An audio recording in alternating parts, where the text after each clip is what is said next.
Designers. This is Lisa from Creative Design Studio and the cherry on top. Andy asked if I'd put together a couple of tutorials on the essentials of digital scrapbooking.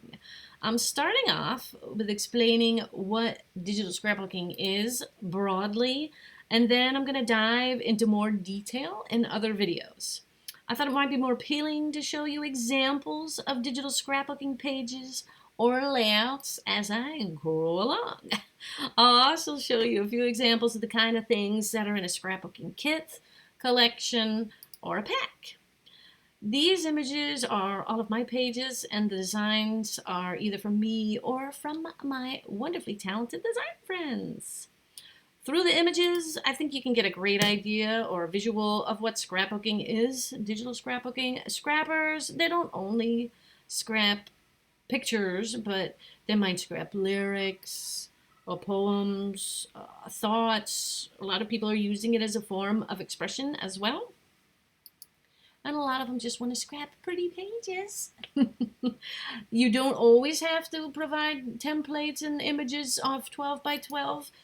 Other sizes are really beginning to get popular as well. I do a couple 8 by 11s. It's always nice to have a variety of things in your shop that might show this off.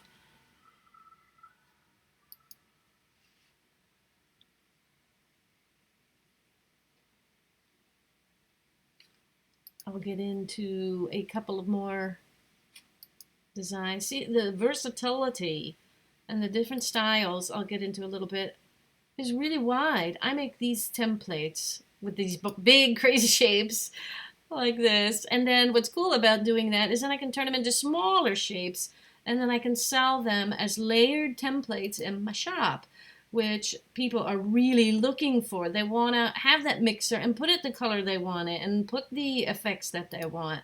And these are just those pretty pages I was telling you about. You don't always have to use a picture. That's a little bit more of a different style there. Okay, let me give you some examples. As you probably know, digital papers are always in a kit or in a collection. Always provide, but of course you can sell these separately and give people the options. Almost always, you're going to get a pack of design papers like you see here. Fancy, all kinds of stuff on there. And then you're also going to want to provide a pack of solids. By all means, use texture on your solid packs. Don't just use a paint bucket on a blank page. Go ahead and put some grains over the top or some grunge. Grungy edges are way cool, and they're also something you can put in the kits and collections. Offering printables is a very cool idea because then you can appeal to hybrid scrappers as well as traditional scrappers who are willing to print out their items and play with them. If you can get, open your market up a little bit more, it's always an idea. Here's journal cards. As you can imagine, once you have your elements already created for your kit or collection and your papers, journal cards are a breeze to whip up. No problem. Make yourself a little template.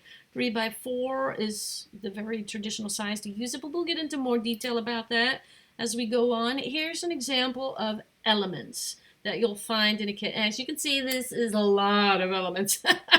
Scrappers are totally into the bang for their buck. I wouldn't even dream of putting something together and asking a decent price if I had less than 40 elements in there. Flowers, flowers, flowers, people, like this orange one here. Flowers are very essential. Digital scrappers often prefer realistic items. They may not always want a doodle flower like you see here. It depends on the whole vibe of your kit, and we'll talk more about styles in a little bit. Here's another example of how you can show off your papers. Very rich in texture. See my solids? They're not really all that solid, but that is the gist and the jive of what people are looking for. What another thing you'll definitely want to do, what sells more than just your preview and your pretty designs are examples. Show examples. Look, on this preview, I've got examples of the paper. They can get a much better idea of what the papers look like. You couldn't even really tell in just the stripped preview. Here, they can totally check it out, and they can totally see a lot more there. They could see a template in action, and they could see the whole collection in action by providing this page. You want to give them ideas because very oftentimes people don't have ideas. You need to give them everything. You need to give them the papers and all the goodies, and really you should give them some ideas on how they can use them. And if you can go above digital, like this example here, this is a digital page here. And then this here is a traditional. I printed all these out and I made a little mini album of my kitty for my son. Show off and feature the flexibility of your product through images. I just so happen to have a creative team that can help me if I'm too swamped with my designs. I've got some ladies that design gorgeous pages and examples with my products. If you can get to a point like that, it'll be a big help for you. Here's another example. This is a digital page over here, and this is a traditional page over here, and I've got a whole blog that shows everything how to do it. Like I said, appeal to more people. Look, if I put something like this up, then I can take my scrapbooking to people who like sublimation. So you definitely want to show examples. It'll take you a little bit of extra time, but you definitely should see more sales when you do that. All right, now let's go over a couple of different styles. I can tell you for sure that the most important, or not the most important, but the most popular style of scrapbooking still is vintage. It's definitely a big seller. Even when I was doing some SEO research for Andy, I saw that vintage was very popular. It could be because a lot of people who digital scrapbook are vintage themselves. Seriously, like 90% are female, and most of them are over 40. So keep that in mind, but definitely don't let it steer you in a particular direction. Try everything. Here's another vintage design for you. Another very popular design is cutesy, bright and fun, and depending on the pictures that these people are going to be scrapping, they'll want cutesy, especially for children and fun and whimsical things. Another style that's growing very popular is the artistic style. And that often doesn't feature photos so much, which is a really neat part. Something like this here with my little kitty. You can show off a lot of your product in a very artistic manner, and then that'll also give them more ideas. Maybe they'll put a picture, maybe they won't. So artistic is definitely a neat way to go, especially if you are more of an artistic designer. That might be ideal for you. Maybe that whimsical, cutesy stuff isn't your thing. You have options.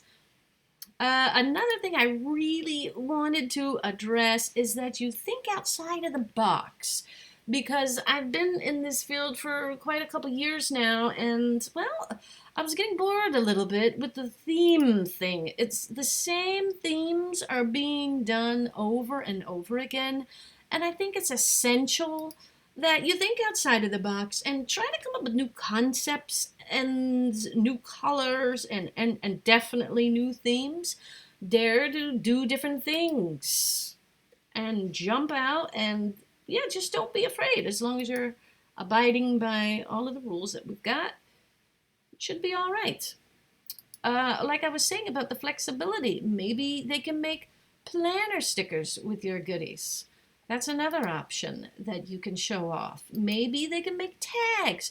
Show them the many different ways. Show them as many ideas as you can, because a lot of people do. They need their hand held through the entire process. There's some more sublimation ideas. Here's some more cards. That's the thing with, okay, it's a scrapbooking kit and it's for scrapbookers, but any creative person can use it, especially if we're going to be keeping with the licensing that we have so far. That's definitely how it's going to be. Here again, show them how to use something digital in paper as well. Here's another sublimation idea, taking scrapbooking to another level. I'd love to get more youthful, younger people, dudes. We need dudes in the scrapbooking realm. That would be so cool. We got a couple, but not that many. So that's my first video I've got for you. My name is Lisa Troch, Troch.